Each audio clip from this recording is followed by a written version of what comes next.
There Hello, you hello, go. time viewers. Judy Shields here. Today, we're so excited to welcome back Nashville Songwriter, Hall of Famer Kent Blazy. I love that last name. I lucked out. I don't know how I got it. It was my father's stepfather's name. Wow. Yeah. Well, But hello, Kent. I get a lot of comments on it, so Yeah, I'll take it. that's right. We will never forget that. It's like Kent Blazy. That's just a cool name. How you doing? I'm doing good. I'm talking to you. Yeah, we were talking, folks, before we got here on record that it's just been like over a year, and I can't believe it. That's just too I long. know. Too long. What have you been doing in this last all of 2025 since it's almost over? I know. Well, I've been uh writing a new record, doing shows, recording a new record, getting it out there, doing shows, trying to fly to shows during the kind of shutdown when they couldn't decide who was going to pay for air traffic controllers. And Oh, that's right. that was a lot of fun, you Oh, know. And just now been the last month been doing shows in Nashville, trying to catch up with some things I needed to do. And it's just been wild. It doesn't seem like it's been a year, but a year's gone. hmm. Like when you say you're out touring right now, do folks want you to sing Christmas tunes as well? Do people ask that, you know? You know, I've been wearing a red shirt in the last 5 or 6 ones, but nobody's asked me to do Christmas songs, which is probably a good thing. But I think there's so much Christmas song stuff out there, they want to hear different stuff. Well, that's kind of cool. Do you have a favorite Christmas song of yours? You know, my favorite Christmas song is Garth Brooks' song Bella Wood. Oh, wow. And to me, you know, it's a true story of a Christmas peace during uh, the German and English battle in 1916 or something. And they stopped the battle for one day and they all shared their food and sang their songs in different languages. And then the next day they went back to killing each other. Wow. Ooh. It's an amazing song and it's a true story. So if you get a chance, listen to that. I always play that every Christmas. Oh, thanks for sharing. I'll have to look that one up. I've probably heard it because I love him and have all of his stuff. And I just sometimes you forget about those songs, you know. Right. Yeah. I'll have to go back and check that one That's out. probably one of the best songs he's ever done. Oh, To okay. me, yeah. It's fabulously written and his performance on it's so good. And it kind of, the last verse kind of shows where he would hope the world would be. And a lot of us hope where the world would be. And unfortunately, the world's not there yet. So it's great. Oh, cool. Thanks for sharing that. Well, I know here back, as my little notes say here, back in October, you have a new album that came out, Where I Am Now. And I was Correct. telling, I can't believe we didn't feature that. I mean, I did, but we didn't get to talk to you about it. So let's talk about that album, Where I Am Now. Where'd that title come from? Well, it's kind of starts with the first song I wrote was kind of called that. And it kind of traces my history from being raised in Woodstock, New York, and being Wow. influenced by the creative people that were there when I was a little kid, and moving to Kentucky and uh, getting to hear country music down in Kentucky, and just my road since then to where I am now. And it's been kind of crazy but fun. And I have to pinch myself about being in the Hall of Fame. You know, that wasn't anything I even dreamed would be possible when I moved to town, but I'm thankful that it did happen. And so that kind of started the whole thing rolling when I wrote that song. Yeah, that's congratulations. It's well over long overdue for the Nashville Songwriters Hall of Fame. Or Thank you. that's great, to know that. Do you guys do they put like a plaque on the cement when you guys do that, or is it on the Uh, wall? yeah, I think they do. I've been down there, and I don't know if they're going to have to move it or something. There's something going on with the convention center. Oh, I've just heard little whispers about it, but I have the plaque that they give you that has the pen with that's shaped like a feather for the Songwriters Hall of Fame. yeah. So I've got that right here where I can see it all the time, and Oh, still pinch myself. well, like I said. Well, long overdue. You're an amazing songwriter. I mean, I'm looking at your songs here, and of course, they're written by you because you're a songwriter, and that's wonderful that and you co-wrote the first one. Looks here, Once Upon a Rhyme with Cory. Is it Batten? Yeah, Cory Batten. He's one of the best singer-songwriters that I've ever come across. He wrote "She Wouldn't Be Gone" for Blake Shelton and the Oh, Black Dress song for Chris Young, and he's teaching school thanks to no money being made in the music business anymore since we've gotten out of CDs and gone to streaming, and uh, it's kind of sad, but he had, he got, I guess, two months off in the summertime because school was closed, but we were going to write every Thursday like we used to, and I think I got to write with him one time, and that's the song we came up with. And to me, I always wanted to write a song for Chris Christopherson. And people just don't understand what it's like to come to Nashville and aim to be a songwriter. And most of us came here with, a 10-year-old car and no money in our pockets and big dreams in our heads. And Chris grew up in a family where his dad was a general. So Chris went to West Point, then he taught at West Point, then he became a Rhodes Scholar. And he left it all to move to Nashville, Tennessee to be a songwriter. His family disowned him, his wife divorced him, oh, and he came here and he changed the way we write songs. So it's kind of an homage to Chris because on every record I try to pay homage to somebody that's been a big influence on me. And Chris is as big as anybody. So I was really honored to write that song with Cory, and it pretty much set the tone of the album to me about songs. And the rest of them I wrote by myself because I don't think there's very many people who want to write any of the rest of the stuff I wrote on the record. So it's not country music. Robert Orman called me Americana now, so I guess I am if he called me that. oh my So I goodness, just do what I do and write what I feel yeah. like needs to be said. And it's a fun thing to do it that way. That's a great story. I didn't even really, I read that about Chris before he passed. And that was something. I just, you love these guys, and when you start to really pay attention and to their words, I had met him and Merle Haggard a couple months before Merle passed here in LA, and it was a lifetime dream of mine. I was like, I could hardly even talk to them because I was so Sure. nervous. And to read that about him, I'm like, wow, because you wouldn't think he had a background like that. You just assume. Yeah, and you think, people Yeah. know him as the rich actor, songwriter, Yeah. whatever, Chris Christopherson, but they don't realize what he gave up to do that. And, he came in about 1965, I think, and Bob Dylan was in the studio at Columbia Studio in Nashville recording Blonde on Blonde and some things that changed the world for country and rock. And Chris was the janitor who swept up the cigarette butts and emptied the beer cans and all that stuff while they were in there recording. And 4 or 5 years later, he was the songwriter. So it's just amazing. Yeah. That's something like that's one proof, folks, that you stick to your dreams. That's probably something he dreamt of and did what he did, but went for it and made it, proved them all wrong, I guess, right? Right, exactly. Oh, all right, let's talk about their next song, On Any Given Day.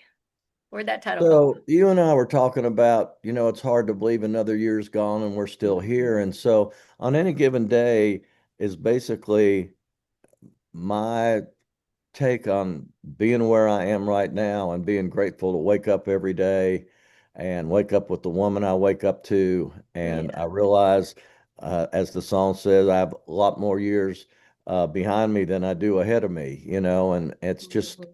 I'm grateful for any given day that I've been given is kind of the hook. And, what songs are still waiting to be written on any given day of every given day I've been given. That's kind of how I feel about things. I just wake up in the morning just so thankful for another day. And that song to me conveys that. And it's one of my favorite songs I've written in a while. Yeah, I love it. And your wife's very lucky, as you are too. Well, we are. We're a good pair. Bless. Yes, that's so cool. The third one here is Thanking You Now. So when I came to Nashville, I had a guy that was encouraging me, and he said, "You need to go talk to somebody at CSAC because when you start getting songs recorded, CSAC pays right away, and that helps because you don't have any money." And so I went and met the head of CSAC, and I played her a couple songs, and she basically told me I was terrible and needed to go home. Wow. And I didn't think people at BMI, ASCAP, and CSAC, they're supposed to encourage you, you know. And Mhm. this pretty much crushed me. And I came back and told him what she said, and he kind of talked me down off the ledge. I was ready to move back home. And about 6 months later, I got 6 songs cut in a week and ended up having a top five song with Gary Morris. And he ran into her and she said, "Did that guy go home?" And he said, "No, he's got a song that's going to be like top five in the nation here pretty soon." And so last year I was just thinking about that. And it's the people that tell you to go home. Kim Williams used to call it vindictive energy that make you want to work that much harder. But it's also, I thank the people that did catch on to what I was trying to do and encouraged me. And so it's a thank you to both ends of the people that told you wouldn't make it, which made you go, "I'll show them," to the other people that helped you. So I'm thanking you now to both sides of the coin because it's those people that got me to where I am today. Brilliant. Just brilliant. Next one up is American Dreamers. We all have that. Well, so that song's for everybody that I know that's ever been in a band that thought they were going to be huge rock stars or big country stars or whatever. And, being out there on the road, in a van for 5 years in the cold, in the snow, and whatever else. And so my guitar player in my band, who's fabulous, was in a band 2020 that had huge pop hits in the early 80s. And if you Google 2020 on American Bandstand, you'll see him on there with Dick Clark. But he is so much fun to play with, but he's one of the guys who's still doing what he set out to do. He moved to LA when he was 18 years old, and so it's kind of a song for him. It's kind of a song for me and the bands that I was in and the guys that were in my bands that ended up giving up and doing something else. And we were all American dreamers. And some of us, like me, we're still American dreamers. We're looking for a place to play. We're looking for songs to write. And I know Steve, my guitar player, feels the same way. And I've got a lot of comments from different musicians how it struck a chord with them. And actually, Billboard gave me a little write up on that, which surprised the hell out of me being a do it yourself guy. But they Yeah. just said, this encompasses everybody who's ever had that dream the minute they got a guitar or an instrument to be a big star. And some of them do and some of them don't. And so that's what I was getting at on that song. Oh, congratulations on that. That's cool. Basically, my autobiography. Yeah, That's there kind you of go. We all like that in a song. Way to go. Next one up is A Breeze.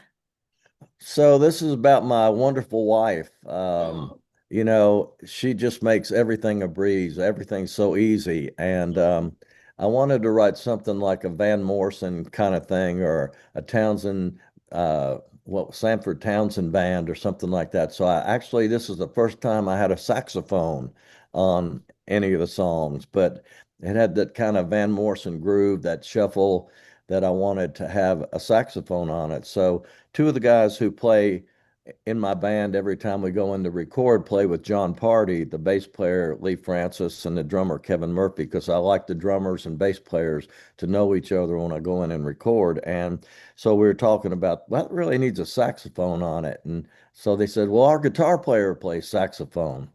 So he ended up playing saxophone on the record, and I just love the way it turned cool. out.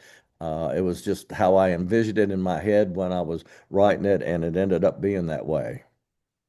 Very good. The next one is Gone Side of Goodbye. That's interesting. Yeah, so this is actually written. My my wife was a really good friend of my wife and me, and we watched her go through a divorce.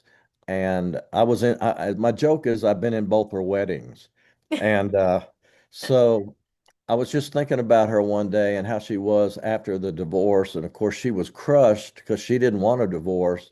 But once she got on the other side of goodbye, she realized that was a pretty good thing. And it also freed her up so I could marry her. So that's kind of what it's about. You think it's a terrible thing, but the further away you get from that goodbye, the more options you see that you didn't ever know you had, and you would never would have known you had if you had stayed in the relationship.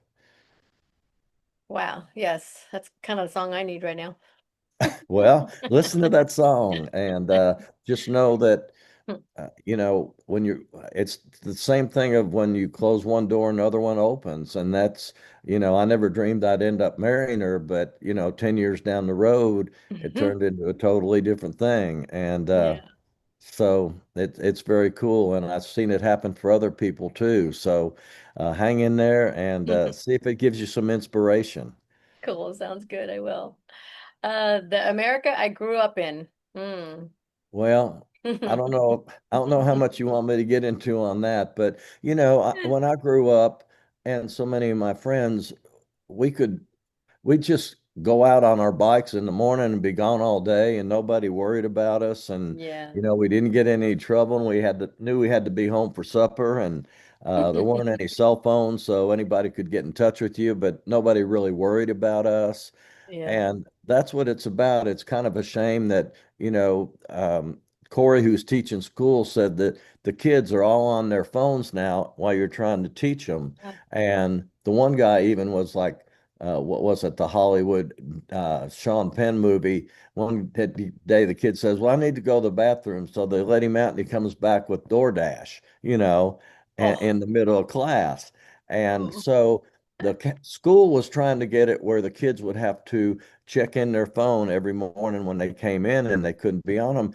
And the people that raised so much hell about it were the parents. I They know. said, "Well, we wouldn't know what's going on with our kid. We need to be in touch with them at all times." And it's just such a different lifestyle. And I Yeah. walk my dog around about the time when they're letting kids out of school, and it's like a wagon train of mothers picking up their kids. It's just bizarre. Nobody walks home anymore. Nobody Yeah. takes a bus.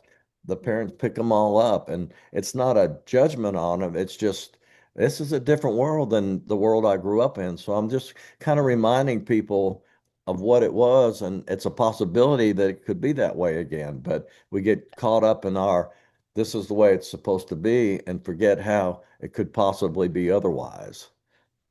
Yeah, I tell you, I had a little slip and fall earlier this year and got a concussion, and they had me off of the phone and everything for almost 3 weeks. And I thought, oh boy, it was like the best 3 weeks I had, and it kept me off of it for months and months. And I had people reaching out, "Are you okay? We're not seeing you," spreading these stories, and because I wasn't doing anything at that time. And I said, Right. "Oh, thanks for noticing." I said, but I just stepped away and I felt a lot better. It gave me time to read more, and just watch a few shows that I've been missing.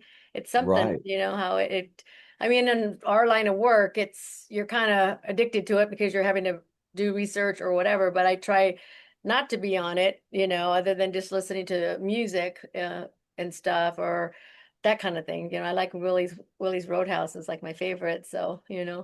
Well, I noticed like it was about 10 years ago actually when I was working with Cory, and he lost his phone, and he was with me one day, and I could see him having withdrawals like you would if you're coming off alcohol or something, It's but like, you get yeah, addicted to your phone and being able to be in touch, and yeah. it's a different world to step away from it. So how was it for you at first? Did you kind of freak out at first, or Uh, I you guess just because I was dealing with the trauma that it didn't affect me right away because I was sleeping a lot, and it I think after that the first week I was like, wow, how did I do this?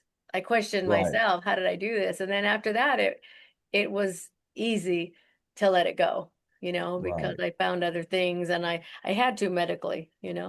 Right. Well, good for you though. Yeah, It's I know it can be done. yeah, it's not the way you want to do it, but I Yeah, have some friends that'll at least turn it off all weekend and that's not be in cool. touch with anybody, or every once in a while do a fast where they go for a week without talking Wow, to anybody on the phone and that's a lot. Yeah. answering texts and stuff like that. So Oh it's gosh. it's totally changed our world. Yeah. Well, that's a great song for folks, especially the way we all had it, you and I, different, how it was growing up. I got a whooping because I didn't want to come in. It's like Right. Well, and then, the other thing that's a line in there is, but it starts with John F. Kennedy's ask not what your country can do for you, ask what you can do for your country. yeah. And boy, you don't hear that anymore. And the other thing is the line in there is when congressmen on both sides of the aisle got along, they might disagree, but they still would work together for the country. And I don't see that going on anymore either. And Yeah. so it's all part of what's going on in our country that I feel like it doesn't have to be that way. But Yeah. at least give people an option of seeing that it used to be different and it could be different again. Exactly. Well, we appreciate that one.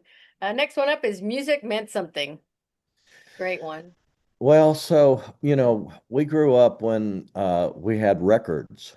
That's We had vinyl, and 45. even yeah, and we would buy a record, and it meant something because we were on our allowances, and we Mhm. didn't have that much money, so you were very careful on what you bought, and you would talk to your friends and see if they would buy something else, and you'd get together and you'd sit there and you would listen to these records all the way through, and you would read the covers and you would read the liner notes on who played on it, and I feel like so much of that has been lost with this streaming that there's really not the information. And also, you can jump from one song to another. If you don't like a song, you can get 200 million more in the press of a finger. And it used to be if you listen to a whole record, you'd find something that you liked better than what was the hit on the radio. And you could deep Mhm. dive into what a record was doing. And now nobody really buys records that much. And I just feel like something's being missed. And it's also being missed how we listen to music. It's either on our phones or on our computers, and it's all compressed. And it just doesn't have the same experience of sitting down and listening to vinyl or even CDs, See. And kids these days are buying CDs again, not to listen to them, but to be able to read the album covers and see who's playing on it and who wrote the songs Mhm. and all that. And, the Nashville Songwriters Association, we spent a long time getting our names on songs that were on records. And then streaming came along and that all disappeared anyway. So it was all for nothing. But it's just, it's the same as reading. You were talking about you had a chance to read something. What a concept.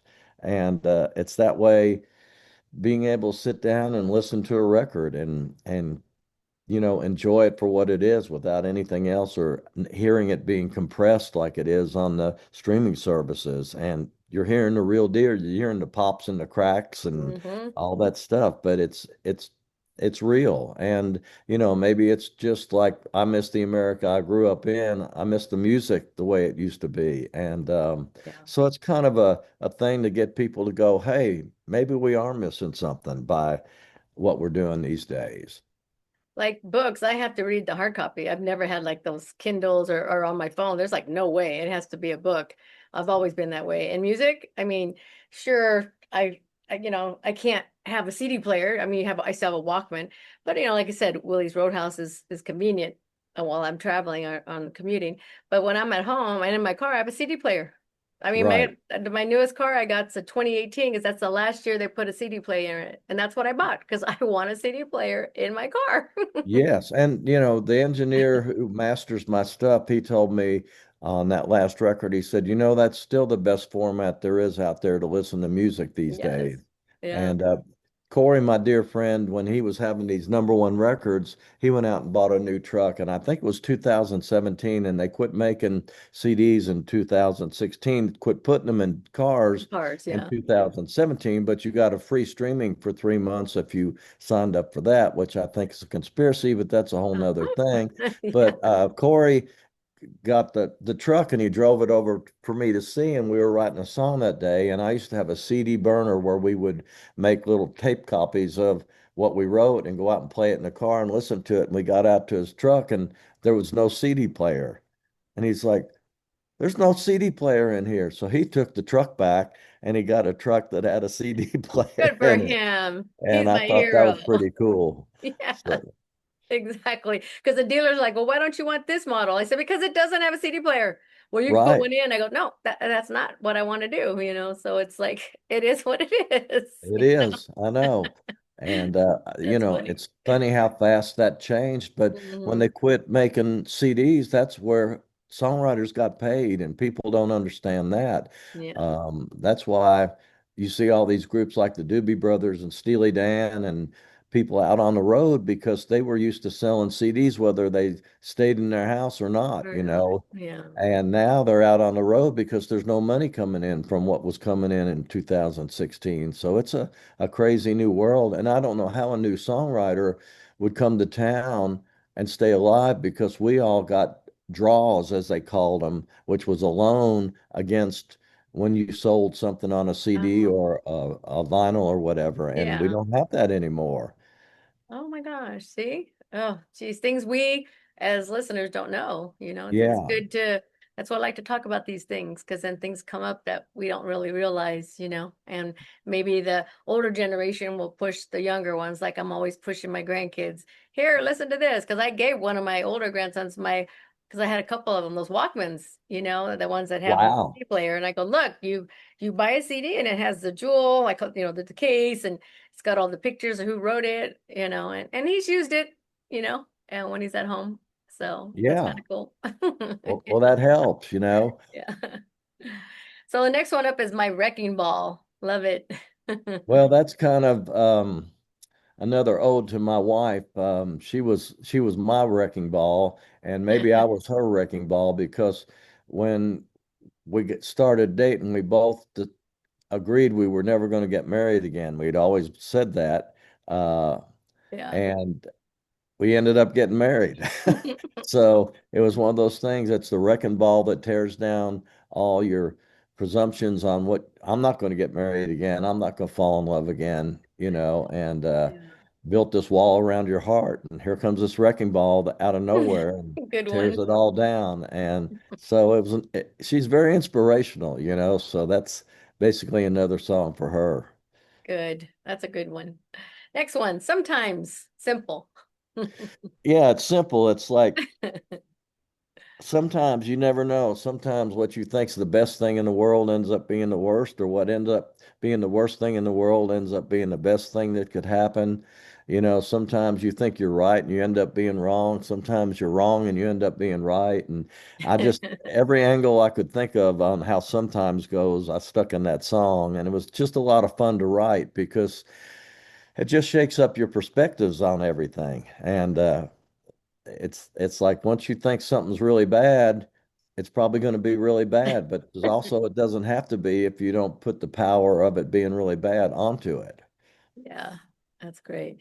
And we Choose talked, again. yes, we talked about the 11th one, which is where I am now. So it's a great collection. I'm looking here at the cover. Let's talk about the cover of Yeah. it. Where'd that come from, the idea? So this there's a woman here, Karen Rogers, who has put out books of artists and their dogs, and Oh, they're really good books. She's working on a new one right now, and so she knew I had these dogs, and so she wanted to take a picture of me with the dogs to go in this book. And when I saw the picture that she took, I thought, well, that's a great album cover right there. So yeah. that's how it ended up, and I'm looking forward to seeing her new book because her first book was just fabulous. You know, all the people went and their dogs like Waylon and the Judds and all Wow. these crazy Dirks Bentley with his dog, you know, that used to go everywhere with him. And it's just really cool. And so I was honored that she asked me to be in this one. And she took some really great pictures of our dogs. And I don't know, that's probably not going to be the one that's in the book. It'll probably be a better close up with our dogs and Cindy. And then after she took the pictures, we ended up rescuing another one who's a 2.5-year-old Bernie Doodle. Oh, So we may have to get some pictures taken with him because he's a riot. He was named Arthur when we got him. In 3 days, I realized he was Kramer. So Kramer. Kramer is right now in doggy boot camp for 3 weeks. So Oh my gosh. he's a big old thing, and he just needs to Wow. know that he's not the one in charge. Yeah. The two that's in the cover, what type of dogs are those and what are their names? So the little gray one in there, she's a Labradoodle that we rescued off Craigslist. Oh, And her name when we got her was Jessie James, and I thought that was a really good name for her. And she kind of is a Jessie James. She steals your heart. And the other one is Mick, and he's an 18-year-old mutt. wow. And now he can't see and he can't hear, but he still acts like he knows what he's doing most of the time. So that's how they ended up being there. And they're just a lot of fun. And I'm looking forward to Kramer being back because he's the happiest dog I've ever had. He's the least remorseful dog I've ever had, but he is the happiest dog I've ever had. Okay, we look forward to seeing him. So thank you for taking the time to talk to us. What's your social media so our viewers can find you? Well, KentBlazy.com's one Okay, place. Facebook, although anywhere you can be, Bev's got me there. gotcha. So, We'll put that out. and bands in town, I think also is where I'm playing all over the country. And Okay. you can check that out, Kent Blazy. And the newest thing is on my website, if anybody wants a handwritten lyric of anything that I've written, I've started doing Oh, that. And yeah. it's really gone over great at some of these shows that people can actually get a song like If Tomorrow Never Comes means so much to so many different people Yes. that I sell out every time I go somewhere. And then getting you home, people that have fallen in love because of that song, they Yes. want that one. And then somewhere other than the night actually is a big one and ain't going down. So, but any song that I've ever written, if it means somebody something to them and they want a Mhm. lyric of it, I'd be glad to do that. So Yeah, keep that folks. I in mean, mind. like he said, you can give that. That would be an amazing wedding gift, to give Yeah, to the new husband and wife. And that's amazing. Good. See, always thinking, aren't you? Good one. that's right. Good Christmas present, good birthday Yes. present, good husband. Anniversary. Yeah, Yes. Oh my gosh. All right. We'll make sure we put your that link up that talks about that, so that folks can find that easily and stuff. So, but we're that so would be great. excited that to get to Well, talk to you th- about this new album. Folks, get it. CD. Order that CD. Go online and order yeah, that there you CD. go. You can hold the cover in your hand. What a Yes. concept. It's so nice to do that. Streaming, go ahead, but get the CD. There you Well, go. And, thank you for taking your time and happy holidays. And I hope we talk sooner than another year, but I know I'll be writing another record. So if nothing okay. else, we'll be doing that. We'll talk to that and we'll talk to you in 2026. Isn't that something? I know it's crazy. It's going to be here in a week and a half or whatever. This one friend, I showed him a piece of equipment that he was wanting to buy, and he said, I can't buy that till next year." And I said, "You realize next year's only like 2 weeks away?" And he went, "Don't tell me that." So Isn't that yeah, something? creeping up. Yeah. Uh, What are you and the wife doing for Christmas? Do you travel? Are you here for, we home? are traveling here because we now have a grandbaby who's 2 years old, Congratulations. and her daughter lives here, her sister lives here, her mother lives here. So we're just Nice. going to have a kind of celebrate a 2 year old for his really realizing this is the first Yes, Christmas, and that's true. it'll be a lot of fun. And I kid my wife that she took my picture off her iPhone and put his picture on there, and so you know how it is. You go, honey. Yeah, that's right. Oh, that's great. Well, happy holidays to you and all the family. Happy New Year. And we will talk to you soon when I the new look music forward comes to it. out. Thank you, Judy. All right. God bless. Uh-huh. Uh-huh. Same here. It's